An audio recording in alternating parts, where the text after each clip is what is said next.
नमस्कार। Debate central में आपका स्वागत है। मैं हूं अभय किशोर। विधानसभा चुनाव में 10 महीने से भी कम का समय है। प्रदेश में कांग्रेस बीजेपी के अलावा बाकी राजनीतिक दल भी पूरी तरह चुनावी मोड में दिख रहे हैं। इसी बीच चुनाव से पहले कई संगठनों ने अपनी मांगें मनवाने की भी तैयारी की है। प्रदेश में 5 से ज़्यादा संगठन फिलहाल मोर्चा खोले हुए हैं। कर्मचारी संगठन ने एक बार फिर आंदोलन की राह पकड़ ली है। चुनावी साल होने के कारण कर्मचारी संगठन अपनी मांगों को लेकर सरकार से मुखर नजर आ रहे हैं।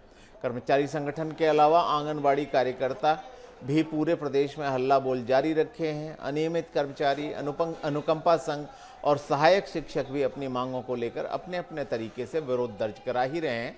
प्रदेश के आंगनबाड़ी कार्यकर्ता 14 जनवरी से 6 सूत्रीय मांगों को लेकर नवा रायपुर के तूता धरना स्थल में। प्रदेश के सहायक शिक्षक भी पिछले 9 दिनों से वेतन विसंगति की मांग को लेकर क्रमिक हड़ताल पर हैं। अनुकंपा नियुक्ति की मांग को लेकर पंचायत शिक्षक संघ की विधवाएं और परिजन के प्रदर्शन ने तो दिनों की सेंचुरी भी पार कर ली है। अब क्या ये कर्मचारी सरकारी के लिए कांटा बनेंगे या इन्हें मनाते हुए कांग्रेस फिर सत्ता में काबिज हो पाएगी? इस पर करेंगे चर्चा हमारे पैनल के साथ।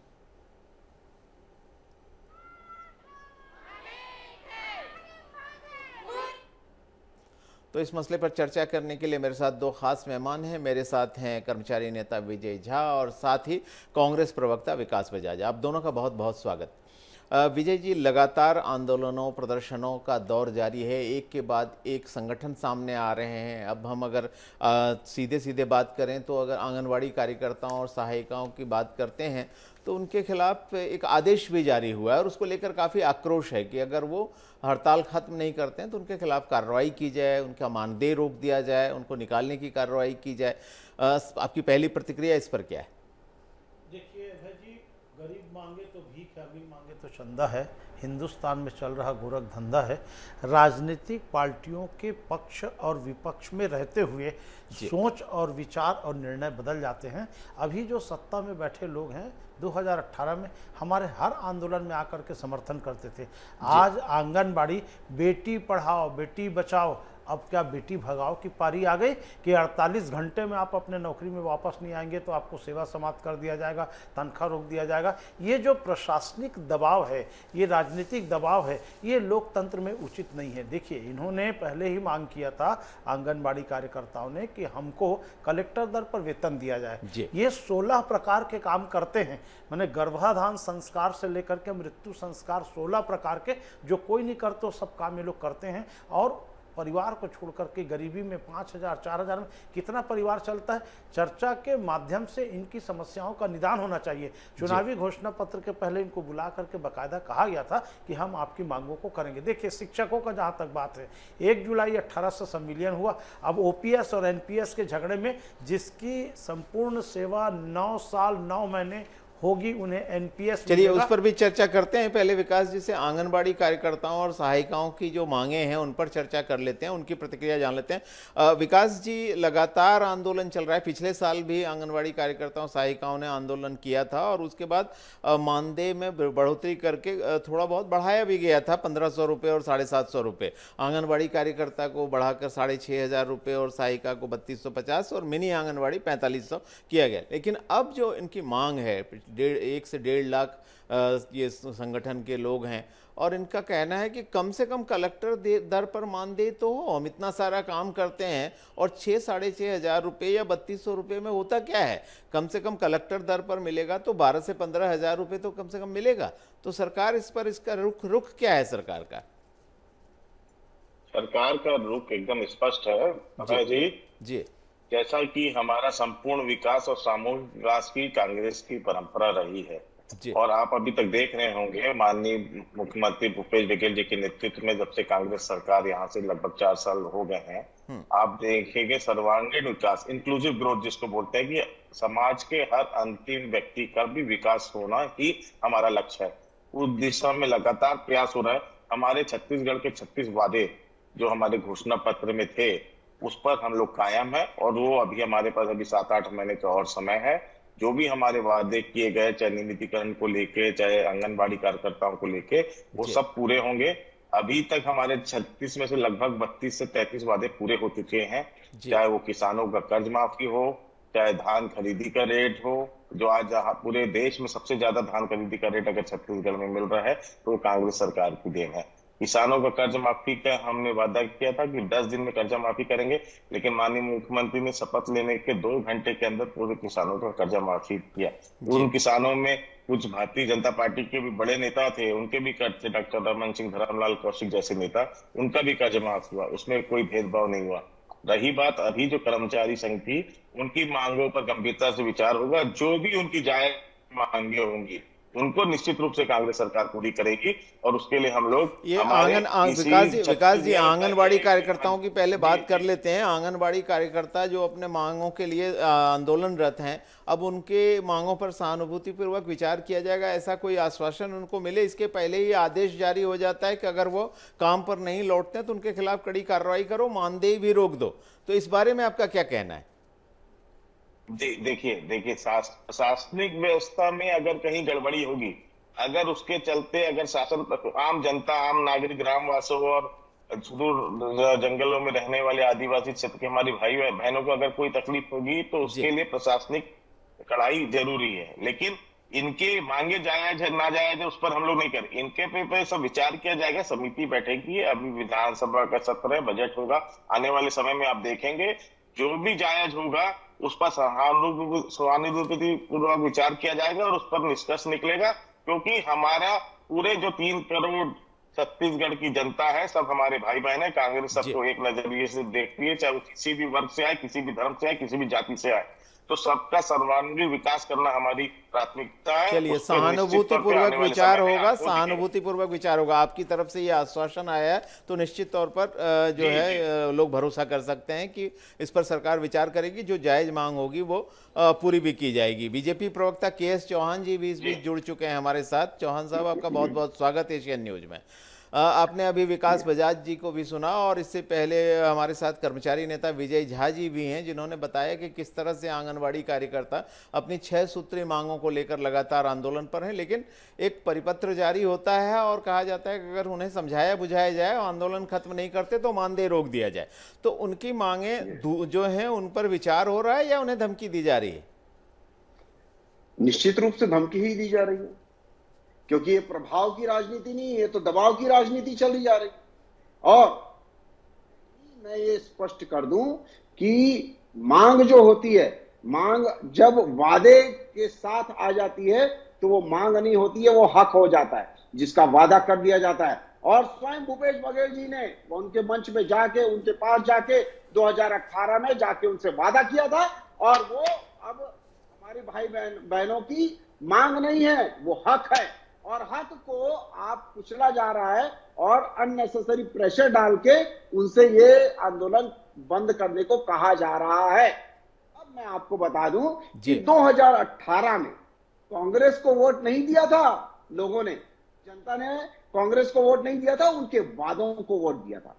अपनी पूरे वादे पूरे करने के लिए, अपनी मांग को, हक जब आ गया था, हक को लेने के लिए जब वादा हो जाता है तब आप इनको बोलते हैं कि हम ठीक है, आप वो वोट देते हैं, हमारे हित में ये वाला निर्णय आप करिए तुरंत से तुरंत। अभी तक साढ़े चार साल के आसपास होने को आ रहे हैं, अभी तक आपका कुछ नहीं हुआ है। अब क्या करेगा इंसान? आज सिर्फ एक वर्ग नहीं, आप दूसरे वर्गों को भी देख लीजिए। अनियमित कर्मचारी हो गए क्या? 2500 आपका बेरोजगारी भत्ता मिल गया क्या? बिजली बिल इस पर भी चर्चा करते हैं चौहान साहब, चूंकि पहले मुद्दा एक एक कर चर्चा करते हैं। आंगनबाड़ी कार्यकर्ताओं की पहले बात हो रही थी। बिल्कुल मैं आपके पास वापस लौट के आता हूं। विजय जी, आंगनबाड़ी कार्यकर्ताओं की एक तो जैसे कलेक्टर दर पर मानदेय की तो मांग है ही, और उनकी प्रमुख मांगे क्या हैं जिसको लेकर वो लगातार आंदोलन चल रहा है? एक तो बहुत अल्प वेतन मिलता है, उससे परिवार नहीं चल पाता जी। उनकी जो प्रमुख मांग है वो तो कलेक्टर दर पर वेतन देने की है ही। उसके अतिरिक्त तो लोग, महिलाएं नारा लगा रही नया रायपुर तूता में कि ना वेतन है ना पेंशन है, दुनिया भर का टेंशन है। इतना काम वो लोग करते हैं। तो एक तो उनकी ये मांग भी है कि जो आंगनबाड़ी सहायिका हैं उन सबको आंगनबाड़ी कार्यकर्ता के जो पद रिक्त हैं उसमें पदोन्नत करना चाहिए 100%, और जो आंगनबाड़ी सहायिका कार्यकर्ता हैं उनको महिला बाल विकास में जो पर्यवेक्षक के पद हैं उसमें 100% पदोन्नति देना चाहिए। पेंशन की सुविधा मिलनी चाहिए, मृत्यु होने पर अनुकंपा नियुक्ति और उनको मुआवजा मिलना चाहिए। और सबसे बड़ी समस्या, हर काम को आजकल मोबाइल से लेते हैं, लेकिन सरकार ने जो मोबाइल दिया है वो बिगड़ा और ख़राब है, न मोबाइल का कोई उनको भत्ता मिलता है, तो वो कैसे मोबाइल में काम करें। इन सब मांगों के लिए, और चूंकि पूर्ववर्ती सरकार में इन्होंने विपक्ष में जब थे तो मंच में जा करके कहे थे कि हम आपकी मांगों को पूरा करेंगे। मैं विकास भाई को धन्यवाद देता हूं यदि वो इस बात का समर्थन कर रहे हैं कि 48 घंटे में यदि मांग माने वापस नहीं आते हैं तो उनका तनख्वाह काट दिया जाएगा, सेवा समाप्त कर दिया जाएगा। ये प्रशासनिक निर्णय है और काम रुकेगा तो ऐसा होगा। यदि आप ऐसा बोलते हो तो आपको बहुत बहुत धन्यवाद और बधाई है। लेकिन आप विपक्ष में थे तो खुद इस बात का विरोध करते थे।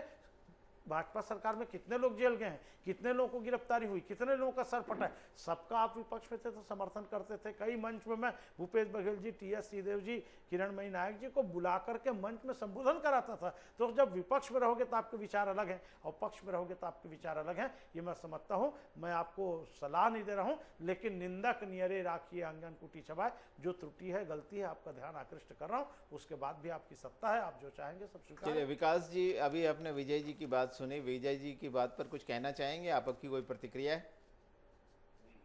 बिल्कुल, विजय जी का सम्मान करता हूं मैं। बहुत सीनियर कर्मचारी नेता है और हमेशा वो कर्मचारी संघ के हक की लड़ाई लड़े हैं। मैं उनका सम्मान करता हूं। देखिए, विपक्ष और सत्ता में रह के ऐसा कोई हमारे विचारों में बदलाव नहीं आ गया। जो भी आज, अगर आप, मैंने अभी पहले भी बात को बोला था, फिर से दोहरा रहा हूँ, हमारे जो छत्तीसगढ़ के 36 वादे थे उनमें से लगभग हम लोग 90%, 33% वादे पूरे कर चुके हैं। और जो 2-3 मांगे हैं, मैंने अभी बोला, सुनिए चौहान साहब, रुको ना, आएगा आपको मौका मिलेगा। तो जब मैं 2-3 बार जो बात बची है उस पर विचार होगा, इसमें सरकारी विचार होगा। जो जायज मांगे होंगी उनको पूरा किया जाएगा। रहा बात, अरे तो कौन सी अनियमित कर्मचारी हो गए? कई सारे जो हमारी माताएं बहनें हैं जो अभी प्रसव के दौर पे हैं, कहीं जो आंगनबाड़ी कार्यकर्ताओं की जिम्मेदारी है, जैसा कि विजय भाई ने बताया कि 16 काम करते हैं आंगनबाड़ी के कार्यकर्ता जो हमारी बहनें हैं, तो वैसी जरूरतें हैं। अगर ये लगातार हड़ताल करती है तो प्रशासनिक व्यवस्था और सामाजिक व्यवस्था दोनों बिगड़ती है। तो इसके ऐसा नहीं है कि आपको अगर आदेश दे दिया तो उसके बाद आपके विचारों पर सोचना बंद हो जाएगा। उस पर विचार हो रहा है। अभी बजट सत्र है, 8-10 महीने का समय है हमारे पास। जरूर इस पर हम लोग सहानुभूतिपूर्वक विचार करके इस पे ठोस निर्णय पे ऐसे पहुंचेंगे ताकि विन विन फॉर ऑल, जो अंग्रेजी में बोला गया, दोनों पक्षों की, जो सत्ता भी अपना काम ठीक से कर सके और जो कर्मचारी आंदोलन थे उनका भी निर्णय उनके हित में हो जाए। रही बात के चौहान जी वादों की बात करते हैं, भाजपा तो ये वादों की बात बताए नहीं, डिटॉल से मुंह धो के आना पड़ेगा इनको। 300 रुपए बोनस, सुनो 300 रुपए बोनस, 300 रुपए बोनस, हर आदिवासी परिवार को जर्सी गाय, है ना, और बेरोजगारी भत्ता, अनेक वादे आप लोग को किए, आज तक आपने पूरा नहीं किए। इसका नतीजा ये हुआ कि आपको हम लोग विपक्ष में, हम लोग भी 3 बार बैठे हैं छत्तीसगढ़ बनने के बाद, हम लोग भी 3 बार विपक्ष में बैठे, लेकिन हमारी स्थिति इतनी खराब नहीं है कि 38-40 से नीचे जाना पड़ा। लेकिन आपको तो 15 के नीचे तो झूठ सुनिए, झूठ का 90% में सिर्फ ये वादे रुके हुए हैं आपके, और दूसरे कोई वादे नहीं रुके हुए हैं। ना आपके वादे पूरे होते हैं, ना आपके इरादे सही है। कुछ भी बात कर रहे हो आप। चलो विकास जी, मुझे लगता है चौहान साहब के पास कहने के लिए बहुत कुछ है। वो भी जो है कुछ कहने के लिए आतुर दिखाई देते हैं, तो सुन ही लेते हैं ना क्या कहना चाहते हैं चौहान साहब। एक बार उनकी बात पूरी सुनते हैं। बोलिए चौहान साहब, बोलिए।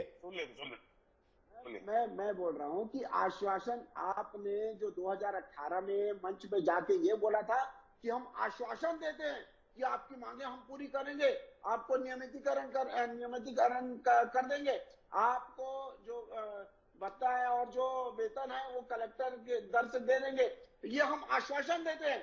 हम उसके लिए टीम गठित करेंगे, हम उसके लिए आपको मतलब पहले परीक्षण करेंगे, उसके बाद देंगे। ये आपने बोला था क्या? आपने बोला था कि सीधा कलेक्टर के मानदेय के हिसाब से आपको वेतन मिलेगा। और दूसरी बात यह है कि अनियमितीकरण को नियमितीकरण कर दिया जाएगा। ये आपने स्पष्ट रूप से बोला था। आपने ये नहीं बोला था कि टीम गठित की जाएगी, वो सर्वे करेगी, उसके बाद जो निर्णय आएगा उसके बाद आपको बता दिया जाएगा। चलिए जवाब ले लेते हैं ना विकास जी से। आपने उनको वादे याद दिलाए, तो अब विकास जी से जवाब भी लेते हैं। जी विकास जी। जी अभय जी, अब ये इन्होंने इतनी बदतर स्थिति 15 सालों में हमारे आंगनबाड़ी कार्यकर्ता बहनों की कर दी और जो कर्मचारियों की कर दी कि जो अभी एक बार तो हम लोग ने 750 1500 रुपए का मानदेय बढ़ाया, अब इतना इन्होंने उनको नीचे गड्ढे पे डाल के छोड़ दिया था हमारी माताओं बहनों को। तो उनका उत्थान करने में कुछ समय लगता है। 15 साल के कार्यकाल में उन्होंने कुछ किया नहीं। 4 साल में हम लोग उनकी बेहतरी के लिए काम कर रहे, तब हमारे ऊपर उंगली उठा रहे। मतलब बेशर्मी की हद होती है किसी चीज की। मैं तो ये बोल रहा हूँ भैया कि हमारे पूरे वादे 36 वादे पूरे होंगे, आपको कोई मौका नहीं मिलेगा। आपको चौपाटी हटाने के लिए धरने पे बैठना पड़ेगा। विकास जी आप भी और चौहान साहब आप भी, बड़ी मुश्किल है साहब। देश के प्रधानमंत्री कहते हैं 70 साल में कुछ नहीं किया गया, आप कहते हैं 15 साल में कुछ नहीं किया। भाई देश की जनता और देश का संविधान वो केवल 5 साल के लिए एक सरकार को चुनती है और उम्मीद करती है कि उसी 5 साल में उसका जीवन बेहतर होगा। विजय जी क्या कहेंगे आप इस तरह की जो बातें होती हैं कि 15 साल में कुछ नहीं हुआ या 70 साल में कुछ नहीं हुआ? हम 70 साल इंतजार करें, 15 साल इंतजार करें कि 5 साल जो हमारा एक सरकार का निर्वाचित कार्यकाल है उसकी बात करें? मैं तो कम से कम विकास जी को निवेदन करूंगा कि भाई 15 साल भाजपा ने नहीं किया है। आप बोल रहे हो छत्तीसगढ़ की जनता भी समझती, इसीलिए तो आपको सत्ता में बैठा ली है भाई। भाजपा नहीं किया इसलिए कांग्रेस को बैठा लगा। अब कांग्रेस वही कर रही है, बल्कि उससे ज्यादा कर रही है। कांग्रेस जो है, भाजपा जो गलती की थी उससे ज्यादा गलती कर रही है। तो आप कैसे अपेक्षा करोगे, जनता के पास कैसे जाओगे? आपके जिम्मेदार मंत्री टीएस सिंहदेव जी सार्वजनिक रूप से स्वीकार कर रहे हैं कि मैं बहुत सारे चुनावी घोषणा पत्र का पालन नहीं कर पाया और इसके कारण मैं पब्लिक के सामने नहीं जाऊंगा, निवेदन नहीं करूंगा। तो आप तो इस बात को मानो ना कि आपके जिम्मेदार मंत्री हैं जो चुनावी घोषणा पत्र बनाने के संयोजक थे। हम लोग को बुलाते थे, हम बिल्कुल आपकी मांग को कराएंगे। आप जोड़ो, सबको जोड़ा गया, सबको बोला गया, सार्वजनिक मंच में बोला गया। सत्यता को स्वीकार करो और अभी 8 महीने का समय है, जो त्रुटि है उसको आप ऊपर समझाइश दीजिए कि भाई ऐसा करिए। चुनाव का समय हम लोगों ने वादा किया था, केवल भाजपा कांग्रेस के लड़ लेने से पब्लिक का या हड़ताली कर्मचारी का भला नहीं होगा। और बल्कि उस अधिकारी को बोलिए कि बिना चर्चा के एक बार महिलाओं को बुला करके अनिला भेड़िया मैडम महिला बाल विकास मंत्री बात कर सकती थी। ये कौन सा तरीका है? 48 घंटे सबसे बहुत महत्वपूर्ण चीज है विकास जी। संवाद से दुनिया की सारी समस्याएं हल होती हैं और मैं समझता हूं कि कांग्रेस की सरकार को संवाद से कोई परहेज नहीं। तो क्या आप आगे का रास्ता कैसे जाएगा? इन जो हड़ताली कर्मचारी हैं, आंगनबाड़ी के ही हैं या अनियमित कर्मचारी जिन्होंने भले ही अपना आंदोलन तो स्थगित कर दिया लेकिन क्रमिक आंदोलन अब भी जारी रखे हुए हैं और जो जिस बजट की आपने चर्चा की उस बजट सत्र का इंतजार भी कर रहे हैं, तो आगे कैसे चलेगी सरकार, क्या कार्रवाई होगी? बिल्कुल, अभी हमारे पास और आने वाले 7-8 महीने हैं और अभी बजट आने वाला है। अगले 15 दिन में बजट भी आपके समक्ष होगा, है ना? तो उसमें आप देखेंगे जो भी हमारे वादे थे, हमारे मंत्री महोदय जो कह रहे हैं कि हमारे कुछ वादे रह गए हैं, उन पर गंभीरता पूर्वक पार्टी के अंदर और सरकार में विचार हो रहा है। और जब क्योंकि हमको भी जनता के बीच में जाना है तो कोई वादे अधूरे नहीं रहेंगे, इसके लिए मैं आपको आश्वस्त करता हूं। क्योंकि हम लोग जो वादा करते हैं, झूठ फरेब की राजनीति हमारा ध्येय नहीं है। जनता के हित का काम करना है। छत्तीसगढ़ वासी के एक सुदूर अंचल में रहने वाले, कोने कोने में रहने वाले व्यक्ति के लिए विकास कार्य होगा और अभी तक उस दिशा में हम लोग आगे बढ़ रहे हैं। उसका ही नतीजा है कि बेरोजगारी दर आज पूरे देश में सबसे निचले स्तर पे 22%। अगर 2018 में जब रमन सिंह जी मुख्यमंत्री थे 22% लगभग बेरोजगारी दर था, जो अभी 0.04 है। तो इसका ये ऐसे ही नहीं हुआ। आज वनोपज की खरीदी 7 वनोपज की खरीदी करते थे, आज 62 वनोपज की खरीदी हो रही है छत्तीसगढ़ की कांग्रेस सरकार में।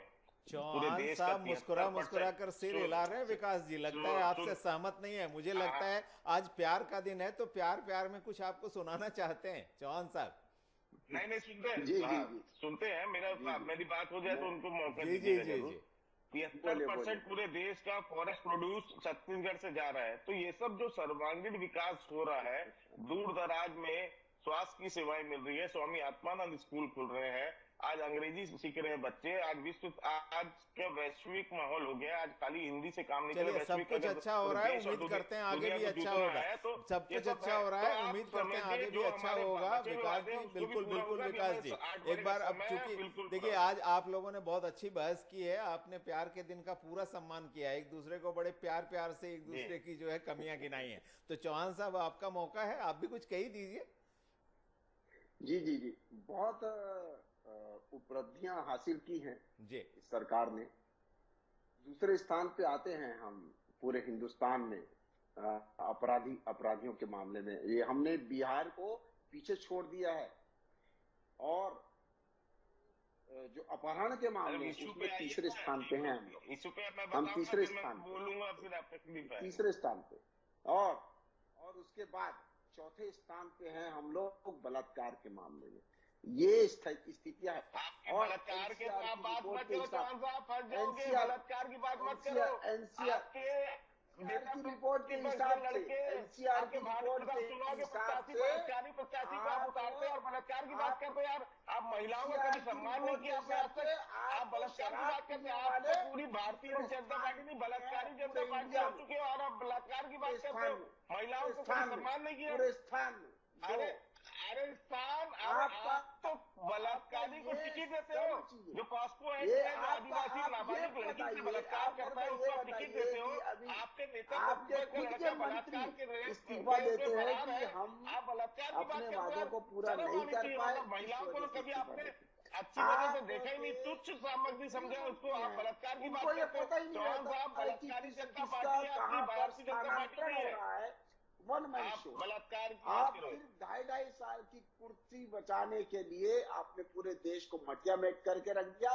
एक हम छत्तीसगढ़िया को राज्यसभा नहीं भेज पाए। आपने छत्तीसगढ़िया को एक 2.5 करोड़ में एक इंसान भी ऐसा नहीं मिला आपको जो राज्यसभा जा चुके। दूसरी बात यह है कि आप छत्तीसगढ़ हमारी सम्मानित छत्तीसगढ़ के लिए आप कुछ नहीं कर रहे, सिर्फ कुर्सी के लिए कर रहे हो। आप विषय से भटक रहे हो, आप कहाँ जा रहे हो, आप समझ लो।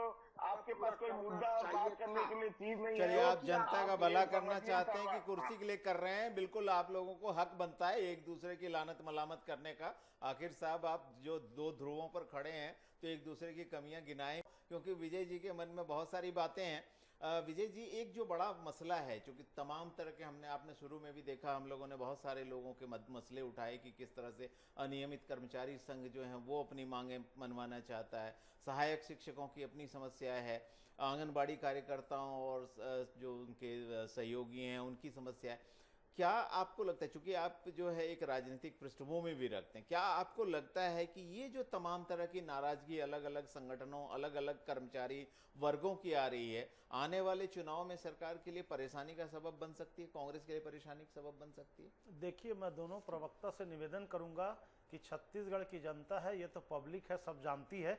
आप जितना बोल रहे हैं, छत्तीसगढ़ की लाखों जनता देख रही है इस बात को कि किसने क्या किया, कैसे किया।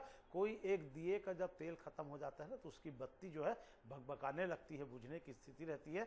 आप बुझे हुए दिए की स्थिति में मत आइए, अभी भी मौका है, तेल डाल करके दिया को प्रज्वलित कर लीजिए। मांग क्यों, किसको शौक है मुझको बताइए कि धरना प्रदर्शन करे, आंदोलन करे। महिलाएं अपने परिवार को छोड़ करके खुले जंगल में माता सीता जैसे तपस्या कर रही हैं, तो कहीं ना कहीं चर्चा होना चाहिए, समाधान होना चाहिए। देखिए, समस्या है तब आंदोलन है, उसका निदान करेंगे तो आंदोलन वापस होगा। लेकिन ये दोनों के बीच में कि हम आपको जेल में बंद कर देंगे, हम आपको भाजपा सरकार ने की थी, शिक्षा कर्मियों को, नर्सों को रातों रात जेल में बंद किए थे। हमारे ओपी चौधरी जी कलेक्टर थे, 1:30 बजे रात को जेल खुलवा करके चर्चा करवाते, तब शिक्षा कर्मियों का संविलियन हुआ था। मेरा निवेदन है कि आप अपनी बात को एक जिम्मेदार प्रवक्ता के रूप में शासन तक ऊपर पहुंचाइए कि चर्चा ही एक, कोई भी आंदोलन का अंतिम निर्णय, चर्चा, टेबल पर चर्चा और निर्णय। ठीक है, वो 1000 मांग रहे हैं, आप 1 रुपया तो दे सकते हैं। सम्मान करिए, बात करिए, दबा करके आंदोलन को लोकतंत्र बात से ही रास्ता खुलता है। बिल्कुल, बात से ही रास्ता खुलता है। भगवान बुद्ध ने भी कहा है, दुख है, दुख समुदय है, दुख निदान है, निदान मार्ग है। अगर दुख है तो दुख का कारण है, कारण है तो उसका निवारण है, और निवारण के लिए रास्ता भी होता है। मैं विकास जी सम्मान करता हूं आपकी बातों का। आपने जिस तरह से कहा कि हम चर्चा करेंगे, रास्ता निकालेंगे, विजय जी भी यही कह रहे हैं बातचीत के लिए तो बुलाइए, रास्ता तो बातचीत से ही खुलेगा, दबाव की राजनीति से दूर रहना ही सबके हित में है। बहरहाल आप तीनों इस चर्चा में शामिल हुए, इसके लिए आपका बहुत बहुत धन्यवाद। तो एशियन न्यूज में हम चर्चा कर रहे थे कर्मचारी आंदोलन, आंगनबाड़ी कार्यकर्ताओं की नाराजगी, सहायक शिक्षकों की मांग, ये तमाम तरह के जो आंदोलन चल रहे हैं या तमाम तरह की मांगें चल रही हैं, क्या ये आने वाले चुनाव में एक कांटा बन सकती हैं? हमारे साथ मेहमानों का एक पूरा पैनल मौजूद था और हमने उनकी राय भी सुनी और समाधान भी बहुत सीधा है, बातचीत करिए, बातचीत से रास्ता खुलेगा। आज की चर्चा में इतना ही, मुझे दीजिए इजाजत, नमस्कार।